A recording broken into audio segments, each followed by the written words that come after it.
Aujourd'hui, on va se lancer dans le grand ménage du mercato à venir. Qui va partir? Qui doit partir? On fera également un point sur les joueurs prêtés un peu partout. Bref, c'est parti.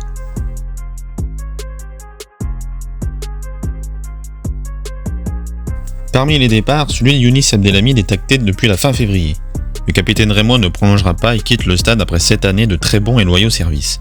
Le contrat court de Benjamin Stambouli ne sera pas renouvelé, après un apport finalement limité durant ses 5 mois de présence. Le SDR sera sûrement tenté de faire plus confiance au jeune à Tangana et Koné à son poste. Au poste de troisième gardien, Ludovic Butel ne prolongera pas, en tant que joueur en tout cas puisqu'il est possible qu'il intègre le staff, pourquoi pas.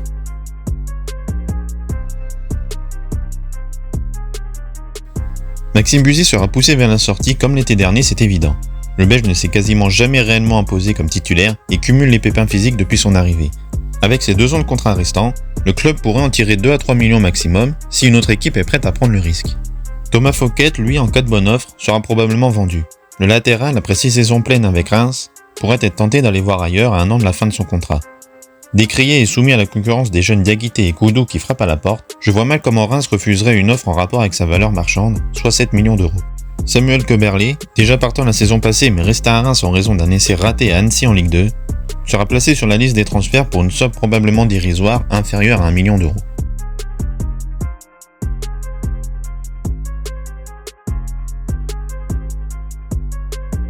Cas épineux, celui de Junya Ito.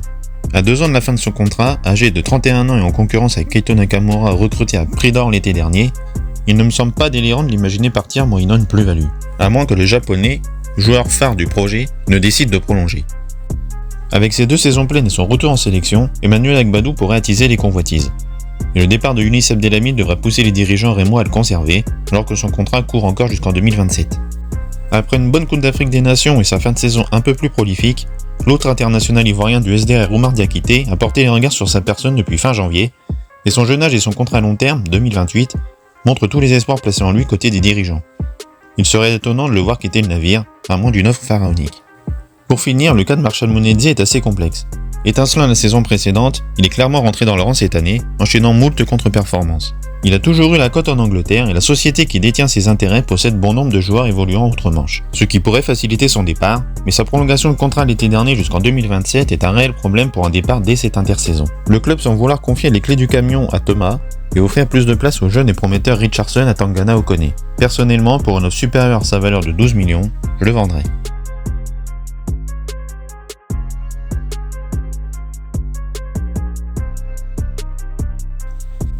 Prêté à Bastia en Ligue 2 avec qui il a disputé 20 rencontres de championnat, Cheick Keita devrait revenir avec l'espoir d'intégrer la rotation chez les centraux.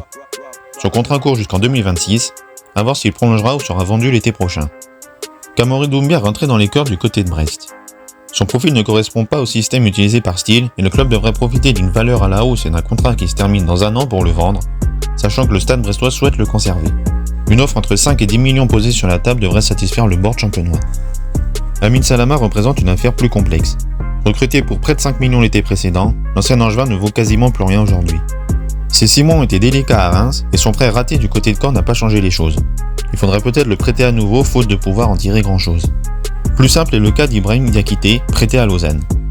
Auteur d'une belle canne puis de bonnes perfs en Suisse, il incarne l'avenir de club sur le côté droit et ne bougera pas cet été. Pour finir, Martin Lin, prêté pour la seconde fois en Ligue 2, à Annecy cette fois, réalise une saison honnête qui permettrait au stade d'en tirer 1 ou 2 millions, l'horizon rémois étant bouché pour le Sparnacien.